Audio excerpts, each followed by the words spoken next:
Setelah terpuruk, mampukah pariwisata Indonesia bangkit? Saya masih ditemani oleh Kang Dede Yusuf Macan Effendi, Wakil Ketua Komisi 10 DPR RI, dan juga Bang Huda dari pengamat ekonomi Indep.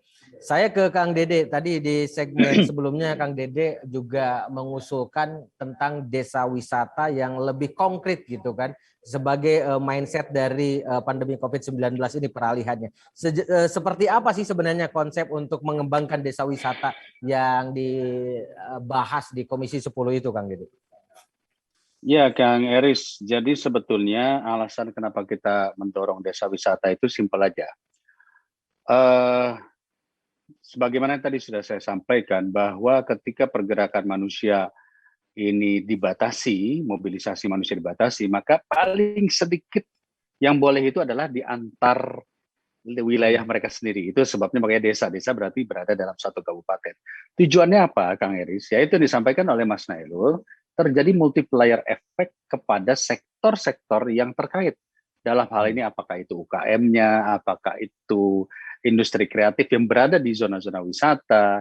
Jadi trickling down itu nanti akan membuat orang punya uang, jadi bergerak antara uang masyarakat kepada pedagang, pedagang akhirnya kepada produksi dan seterusnya, petani bisa menjual produknya, sehingga nanti walaupun secara kita sebut secara makronya ekonomi kita turun karena ekspor, karena impor, karena investasi, tapi di mikronya retailsnya bergerak. Karena retailsnya bergerak, maka otomatis ketahanan desa itu akan terjadi. Nah, kita sudah menyiapkan, Kang Eris, waktu kemarin ya, saya jujur, kita menyiapkan itu kalau nggak salah hampir sekitar 10.000 desa. 8.000 atau 10.000 desa yang sudah disiapkan alokasi anggaran untuk mendukung desa wisata. Jadi ada bantuan keuangan, bantuan untuk memperbaiki destinasinya, tapi kemudian terjadi pemotongan anggaran yang dikatakan oleh Mas Sandi tadi, yang tersisa itu hanya sekitar 50 sekian persen. Dan 50 sekian persen itu mungkin 35%-nya itu hanya gaji-gaji dan ya katakanlah biaya rutin daripada kementerian. Nggak bisa ngapa-ngapain, Kang Eris. Sehingga dari sekian ribu, tersisa hanya mungkin 1.000 atau 2.000 desa wisata, mungkin hanya kurang dari 1.000 malah. Yang tentu kalau kita dorong, ya tidak terjadi sebuah pergerakan yang masif. Nah, jadi konteksnya adalah kembali lagi, seberapa seriuskah pemerintah menyiapkan setelah exit ya. Kalau kita mengatakan exit strategi untuk mengembalikan ekonomi secara bertahap. Nah, kalau dari sisi pariwisata ya tentu melihat hasil APBN kemarin kita agak sedih lah, kira-kira agak sedih lah. Gitu. Pesimis, Kang. Ya, kita bukan pesimis. Kita menganggap masyarakat kita, terutama di sektor pariwisata dan industri kreatif, itu jauh sebelum pemerintah masuk dan memberikan bantuan, mereka sudah survive. Jadi orang pariwisata dan orang ekonomi kreatif itu jauh lebih survive bahkan sebelum pemerintah masuk melakukan program-program. Jadi they can survive. Ya, tinggal apa yang dikatakan Mas Sandi, mungkin dukungan bantuan-bantuan untuk katakanlah ikut membantu bertahan. Tapi they can survive karena kita berbicara saja sebelum Labuan Bajo dulu dapat bantuan dari pemerintah, mereka dulunya sudah berjalan pariwisatanya dan mereka survive walaupun mungkin pengunjungnya belum begitu banyak. Jadi menurut hemat kami masyarakat akan bergerak dengan sendirinya untuk mencoba bertahan melalui berbagai cara apa yang mereka lakukan. Yang paling penting kan kita sekarang adalah controlling, memotivasi pemerintah daerah juga turun tangan untuk memberikan supporting. Nah, supportingnya ya itu tadi, bagaimana kemudahan-kemudahan, udah nggak usah bayar pajak dulu lah tahun ini, kan bisa seperti itu. Ya, Bang Nailul, retail bergerak tadi kata Kang Dede bilang untuk ketahanan desa dan lain sebagainya. Ini apakah bisa menjadi solusi alternatif untuk menjaga ekonomi masyarakat terutama di pedesaan? Sangat bisa sekali sih kalau Kang Iris, untuk kalau terutama bagi retail yang di desa-desa seperti itu ya. Karena kalau kita lihat memang di pandemi ini untuk indeks penjualan retail dari Bank Indonesia ya, itu surveinya itu relatif menurun di tengah pandemi, Kang Iris. Jadi mereka menahan belanjanya di retail itu karena memang satu dia tidak ingin tertular, kemudian tidak punya uang gitu. Nah, memang dukungan dari pemerintah itu bisa untuk meningkatkan pendapatan atau pemasukan dari mereka sehingga mereka mempunyai uang itu untuk berbelanja lagi di sektor retail. Nah, tadi seperti itu Kang Dede sampaikan juga, konsumsi masyarakat itu berkontribusi sekitar 50-58% yang kepada PDB. Artinya, ketika mereka berbelanja, sektor retail itu bergerak, maka pertumbuhan ekonomi kita bisa bergerak positif. Ya, jadi Kang Dede, desa wisata sebenarnya bisa menjadi pintu masuk ya untuk kebangkitan pariwisata, Kang Dede. Tapi anggarannya nggak ada, Kang. Gimana nih? Kalau ya, jadi memang tadi saya katakan ya, dalam segala keterbatasan ini tentunya pemerintah melalui Menteri Keuangan pasti melakukan koreksi berkali-kali. Dan di dalam melakukan koreksi berkali-kali ya memang itu menjadi domain pemerintah. Karena kan pendapatan negaranya pun juga tidak besar seperti dulu lagi dengan kurangnya yaitu tadi. Sebenarnya yang kalau dikatakan Mas Nail benar, berarti yang tadi saya katakan pertama, PDB atau GDP kita itu 58% adalah dari household consumption, belanja masyarakat. Maka sesungguhnya apabila pemerintah bisa mendorong belanja masyarakat, maka akan terjadi pergerakan karena lebih dari 50% loh. Nah, tetapi kan saat ini kita masyarakatnya itu kan tidak boleh melakukan mobilisasi. Nah, kalau tidak bisa melakukan mobilisasi, maka perlu ada dukungan-dukungan di sektor yang lain. Makanya kalau tesis kami, prinsipnya ya kalau begitu infrastruktur stop dulu deh. Karena cost infrastruktur ini kan sangat besar sekali. Mari kita fokus sekarang kepada dan pengeluaran. Mari kita fokus sekarang bagaimana mendorong agar belanja masyarakat. Kang Eris kalau datang ke daerah-daerah, ibu-ibu tuh masih belanja bakso, jajan, masih apa. Walaupun angkanya kecil ya, uangnya kecil. Tapi mereka masih melakukan karena itulah hiburan satu-satunya. Ketika wisata tidak boleh, ya akhirnya hiburannya jajan. Nah, inilah yang terjadi perputaran ekonomi. Apabila ini dikapitalisasi dengan baik dan benar, maka roda ekonominya akan bergerak. Nah, desa wisata sebenarnya adalah salah satu upaya kami untuk mendorong agar pergerakan wisatawan Nusantara itu tidak keluar lintas provinsi, tapi cukup di kabupaten. Dan akan mendorong bupati-bupati yang selama ini tidak percaya kepada pariwisata, akan mendorong untuk, yuk kita pariwisata, yuk. Kang Eris tahu di Bandung saja, kita paham, ada sebuah tempat yang mungkin belum pernah tersentuh oleh orang, lalu kemudian sekelompok anak muda bikin tempat yang namanya Instagramable. Istilahnya dibikin sedemikian rupa sehingga bisa jadi foto-foto. Dalam waktu 1 minggu aja itu orang akan berdatangan hanya untuk bisa sekedar foto di situ. Dan akhirnya bermunculanlah warung, bermunculanlah tempat penjualan, dan akhirnya terjadi pergerakan ekonomi. Nah, inilah yang kemudian harus disiasati dengan baik, bagaimana caranya orang ya melakukan pergerakan uang di minimal di daerahnya sendiri. Jadi nggak usah lintas provinsi dulu lah. Begitu Kang Eris. Ya, kalau tadi bicara bahwa APBN kita sangat kurang karena fokus terhadap pandemi COVID-19 ini, Kang Dede melihat nggak keseriusan pemerintah daerah yang minimal untuk membantu meningkatkan pariwisata di daerahnya masing-masing? Atau sama saja refocusing terhadap anggarannya? Begini, saya ngobrol dengan beberapa kawan-kawan gubernur, mereka pun juga kesulitan lah, kita pahami. Faktor kesulitannya adalah refocusing yang berkali-kali. Bahkan bisa mencapai 50%, ya potong lagi. Tetapi memang inti daripada pandemi ini kan sebenarnya adalah penyakitnya. Ya memang sektor kesehatan dan penanganan memang harus didahulukan. Lalu setelah itu apa? Nah, saya tidak berbicara prioritas pertama. Prioritas pertama adalah mengatasi pandemi. Tapi ada prioritas kedua, prioritas ketiga. Nah inilah yang mungkin sekali lagi ya harus tiap daerah berbeda, Kang Eris. Ya, kalau kita berbicara misalnya daerah provinsi yang memang dia tidak punya destinasi wisata, maka mestinya dia harus memikirkan agronya menjadi agrowisata, pertaniannya kah atau baharinya kah, gitu. Yang penting tadi terjadi income, ya, karena ada daerah yang mungkin murni main di migas. Dengan kolaps kayak begini migas nggak berjalan, ya dia mulai harus berpikir ulang. Apa nih sektor apa yang harus dia dorong? Ya, jadi sekali lagi saya pun bisa memahami seluruh dunia juga mengalami hal yang sama. Tetapi ada beberapa daerah, ada beberapa negara yang bisa lepas dari permasalahan itu dan ekonominya kembali rebound. Nah, sudah saatnya kita 2 tahun, kita harus kembali rebound.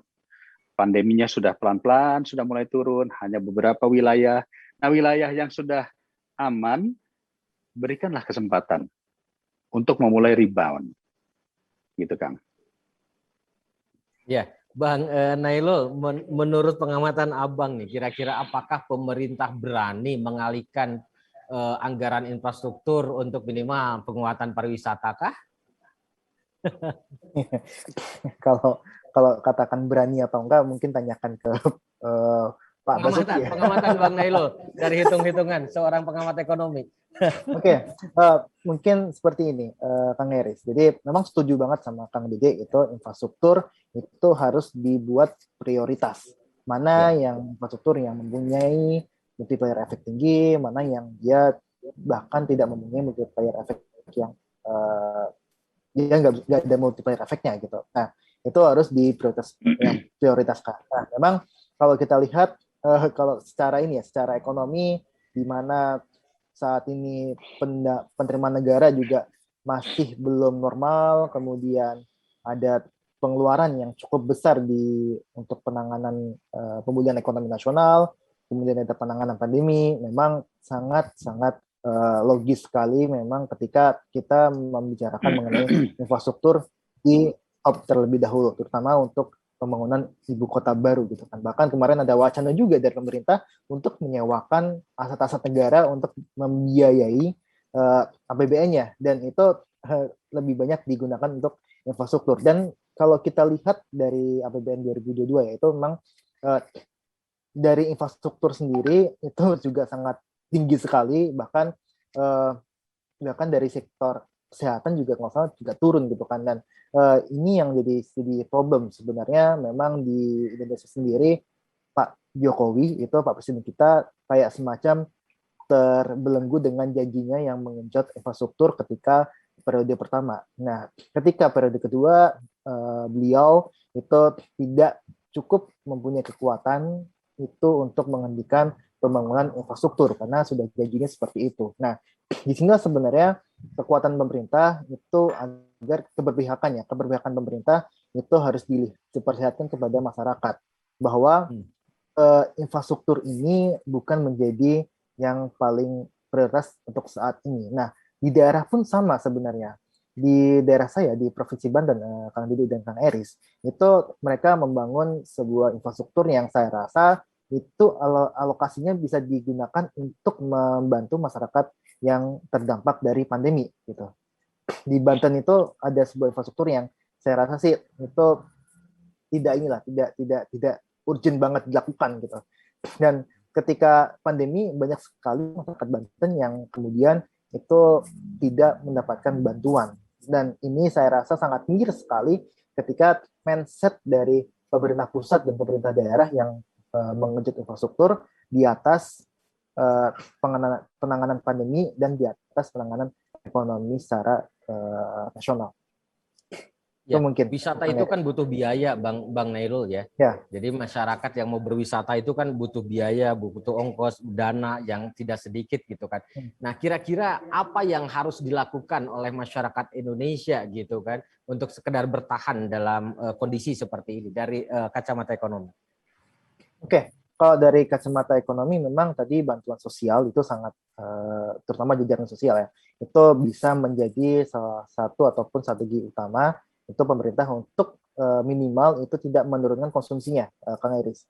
Nah, yang kedua itu memang kalau bisa kita bilang bahwa sebenarnya ada dua dampak dari pandemi. Yang pertama adalah itu dikarenakan pendapatan, dan yang kedua itu mereka malas konsumsi karena dia takut tertular gitu. Nah, kedua ini itu harus dilakukan oleh pemerintah.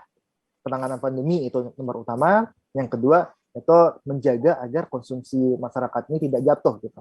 Nah, itu maka perlu bansos-bansos yang menurut saya lebih baik tunai sehingga bisa menggerakkan ekonomi di lingkungan terkecil gitu. Kalau bantuan cara barang gitu kan kita tidak bisa membeli di warung sebelah kita gitu. Nah, tapi kalau uang tunai itu kita bisa membeli di warung sebelah kita, kemudian itu uangnya akan sangat berputar di masyarakat. Kalau bantuan barang itu berputarnya di kalangan elit saja gitu kan, Eris. Iya, kalau bantuan barang nanti terjadi penyelewengan lagi kan begitu. Kang Dede, kira-kira optimiskah atau masih pesimis dalam waktu beberapa bulan ini pariwisata akan mulai bergerak? Eris, saya ini belajar bahwa selalu ada jalan keluar daripada opsi-opsi yang ada. Jadi oleh karena itu, kalau misalnya dikatakan apakah saya pesimis atau optimis, jawabannya saya optimis. Kenapa? Karena saya percaya rakyat Indonesia. Rakyat Indonesia itu sudah terbiasa berada dalam beban. Kita pernah mengalami krisis ekonomi berkali-kali. Dan kita bisa survive. Terbiasa karena beban, tapi pemerintah jangan diam terus gitu. Karena ya, artinya peran pemerintah justru disinilah nanti akan diharapkan membantu percepatan tersebut. Nah, masalah bansos juga nggak ada masalah, ya. Bansos, BLT lebih baik lagi. Tetapi masalah pendataan pun juga sering kali kita mendapatkan ternyata nggak tepat sasaran. Satu contoh saja, saya berkali-kali ketemu misalnya dengan pelaku pariwisata, Pak, kami belum pernah dapat bantuan sedikit pun. Loh, apakah Anda sudah didata oleh dinas? Sudah, Pak, kami sudah didata oleh dinas. Terus masuk nggak kepada daftar penerima bansos? Tidak. Kenapa? Karena requirement-nya, persyaratan untuk menerima itu yang ribet. Butuh ini, butuh itu. Nah, disinilah peran. Nah, saya juga sudah ngomong kepada Kementerian Pariwisata, harus punya data otentik terhadap berapa jumlah pelaku pariwisata dan ekonomi kreatif. Itu harus punya datanya. Sehingga nanti tidak semuanya harus di-drop kepada Kementerian Sosial. Karena waktu itu kita di Kementerian Pariwisata pun juga kita membuat program seperti itulah, bantuan ya. Tetapi kan dilarang, nggak boleh. Semuanya harus melalui Kementerian Sosial. Padahal kita inginnya adalah membantu para pelaku pariwisata dan ekonomi kreatif itu untuk survive itu tadi. Ya. Nah sekarang kita coba alokasikan lagi untuk pelaku-pelaku ekonomi kreatif, ya penjual-penjual ekonomi kreatif. Ya sulit juga untuk memberikan anggaran yang signifikan. Akhirnya potong lagi. Nah, poin-poin inilah yang akhirnya menurut hemat saya akan membuat masyarakat mulai berpikir bagaimana caranya survive. Yang saya khawatirin cuma satu. Inilah momentum yang namanya, mohon maaf dengan segala hormat, pinjaman online itu menjadi mulai ini sekali merajalela, pinjol ya, sebutnya pinjol ya.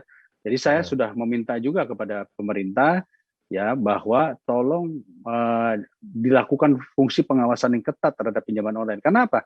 Karena masyarakat ya ketika dia butuh untuk survive, mau nyari bantuan dari negara nggak dapat atau mungkin faktor sulitan requirement tadi, yang memungkinkan paling cepat pinjam adalah yang pinjol. Masalahnya yang pinjol itu banyak yang ilegal. Betul. Yang legalnya itu kadang-kadang kurang promosi. Nah ini makanya kemarin saya sudah ngomong sama ketua asosiasi pinjaman online fintech itu untuk harus sosialisasi yang benar supaya masyarakat bisa membedakan mana yang legal dan mana yang ilegal. Ini isu baru sih, tapi itu nantilah. Ya, isu baru, tapi untuk pariwisata jangan sampai pinjam ke penjol kan. Bang Nailul tadi masalah data ini dari berbagai sektor kementerian dan lain sebagainya, ini data kadang-kadang selalu menjadi masalah gitu. Apakah ini juga mengganggu terhadap pergerakan ekonomi nantinya? Pasti, Kang Eris, kalau bicara masalah data, ya mungkin itu adalah penyakit kronis ya, yang memang dari dulu banget kita memang di data ini menjadi permasalahan yang tidak kunjung selesai gitu. Bahkan saya beberapa kali itu ketemu dengan teman-teman dari Kemenkop UKM, itu mereka nggak mempunyai data UMKM secara tepat gitu. By name by address itu mereka nggak punya gitu. Yang diklaim 65 juta UMKM itu mereka nggak punya data realnya gitu. Nah, ketika saya kulik lagi, ternyata memang di sistem pendataan mereka yang kurang dan BPS juga tidak mampu untuk melihat UMKM ini secara menyeluruh. Berarti itu memang permasalahan. Begitu juga dengan sektor pariwisata gitu. Karena UMKM juga banyak juga terdapat di sektor pariwisata kan. Dan memang kalau mungkin kalau hoteling itu bisa lah kita ada datanya lebih bagus gitu. Namun ketika kita masuk kepada pelaku kreatifnya, nah itu yang susah, Kang Iris. Data ini yang saya rasa bisa jadi penghambat, terutama ketika terjadi masalah ketidaktepatan sasaran pemberian bantuan. Gitu. Bayangkan kalau itu pun juga terjadi, Kang Dede, barangkali karena data ini terhadap bantuan kepada pelaku pariwisata ya, Kang? Ya, memang sekali lagi tadi ini catatan penting bahwa Kementerian Pariwisata dalam konteks ini harus memiliki database yang akurat terhadap pelaku pariwisata. Pelaku pariwisata itu kan stakeholder-nya luas sekali, Kang Eris. Jadi bukan hanya owner dari destinasi, di situ ada tour guide, tour leader, ada travel booking, macam-macam lah ya. Sampai kepada level kita sebut saja penterjemah ya, di lapangan. Terus jual oleh-oleh ya, amenities lainnya. Nah, ini kalau tidak ada datanya, walaupun tadi Mas Andi sudah mengatakan ada sekitar 1 juta lapangan kerja, pertanyaannya 1 juta ini ada datanya nggak? Karena data ini biasanya didapat dari dinas-dinas pariwisata yang ada di daerah. Dan umumnya kalau dalam pengalaman kami melakukan fungsi pengawasan ke daerah, rata-rata pelaku-pelaku stakeholder selalu mengatakan, Pak, yang dapat bantuan itu hanya katakanlah dalam tanda kutip yang dekat sama dinas pariwisata. Dan itu terjadi bertahun-tahun. Artinya apa? Ya mungkin ke depan kita harus memiliki, Kementerian Pariwisata memiliki satu aplikasi yang bisa diisi sendiri oleh pelaku pariwisata. Jadi tidak usah menunggu laporan dari dinas-dinas. Dengan mengisi, dengan memberikan location, kan gampang. Sekarang orang bisa melakukan itu melalui aplikasi.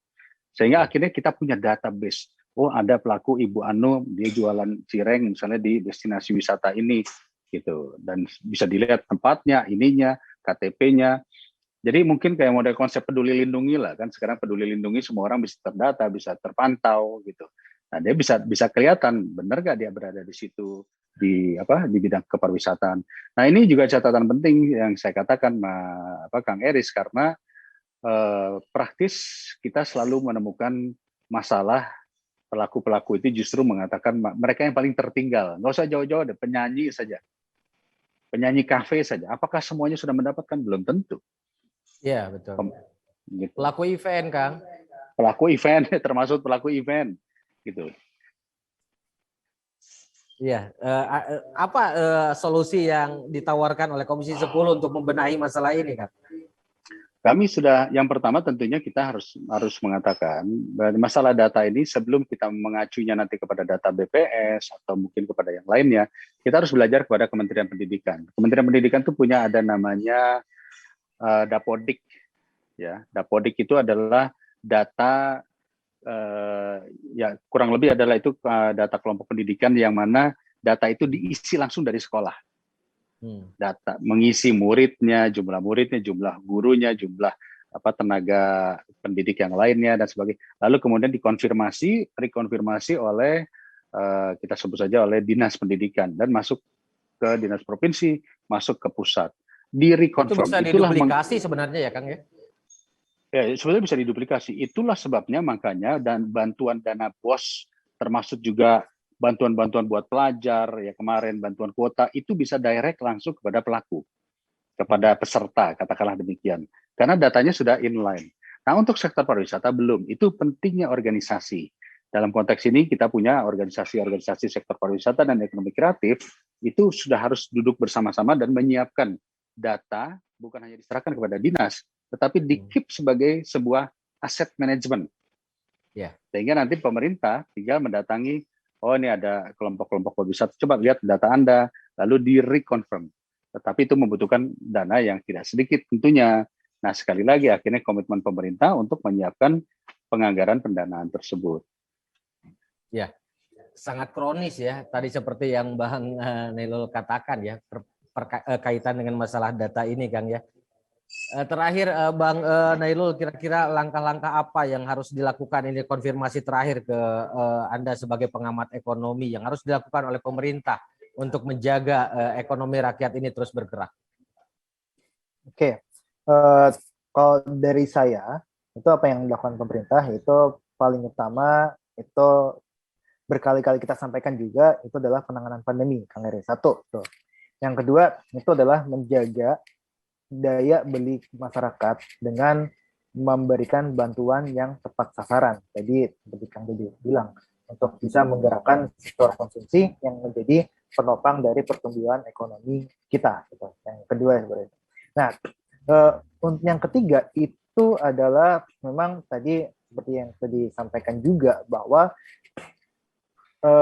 sektor pariwisata ini mempunyai multiplier efek yang besar dan memang kalau mereka suatu daerah, sebuah provinsi itu yang sangat tergantung sekali dengan sektor pariwisata itu sudah selayaknya itu dilakukan diversifikasi ekonomi.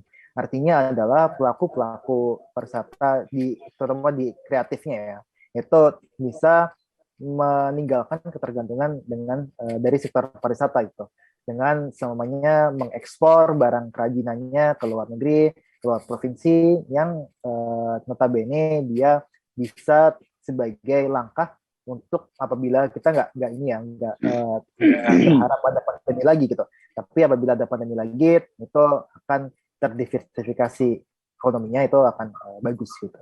Dan ini Bali kemarin juga menyampaikan sebenarnya Kang Dede dan Kang Eris itu bahwa mereka sangat ketergantungan sekali dengan sektor pariwisata. Dengan pariwisata ditutup itu perekonomian mereka turun yang paling tajam di antara provinsi lainnya.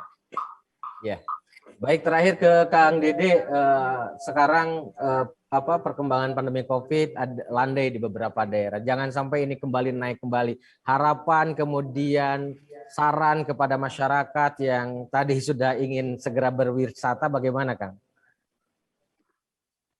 Iya, saya pikir kunci utamanya kembali tadi bahwa waspada terhadap kesehatan, karena bagaimanapun pertumbuhan ekonomi mau naik ke berapa persen, tapi kalau nyawa melayang itu adalah sesuatu yang tidak tergantikan. Jadi tetap saja mari kita jaga bersama masalah kesehatan ini. Jangan punya itikat untuk melakukan wisata sebelum Anda sudah divaksin 2 kali. Itu dulu. Ya, yang paling pertama itu dulu. Ya, yang kedua juga jangan merasa gagah walaupun setelah divaksin.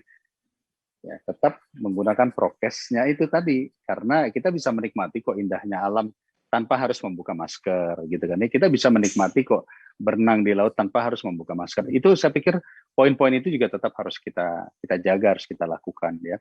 Dan yang paling penting sekali tadi bahwa kita berharap kalau saya dari sudut pandang DPR tentunya, karena fungsi kita melakukan pengawasan kepada pemerintah juga adalah tolong tetapkan prioritas. Nah itu tadi, tetapkan prioritas. Karena kita paham prioritas itu banyak sekali ya. Salah satunya pendidikan misalnya itu juga adalah prioritas. Jangan sampai terjadi learning loss ya. Nah kemudian mengembalikan ekonomi pun kalau kita mau mendorong ekonomi di sektor industri. Industri itu dulu memang menyumbang besar, tapi ternyata industri pun kalah jauh dibanding yang tadi, multiplier effect yang terjadi di masyarakat. Jadi oleh karena itu, doronglah terjadi pergerakan daya beli masyarakat. Melalui apa? Bisa macam-macam, Kang Eris. Misalnya satu, memurahkan produk-produk yang umum, yang paling sederhana saja. Masalah daging, masalah telur, ya, masalah belanja. Karena dengan dimurahkan, yang rugi bukan petani kok. Yang sebetulnya boleh dikatakan yang kurang untungnya itu adalah middleman.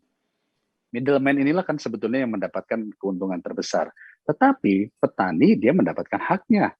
Masyarakat bisa terkurangi bebannya sehingga yang saat ini uangnya tersisa hanya untuk beli makan, dia bisa berwisata.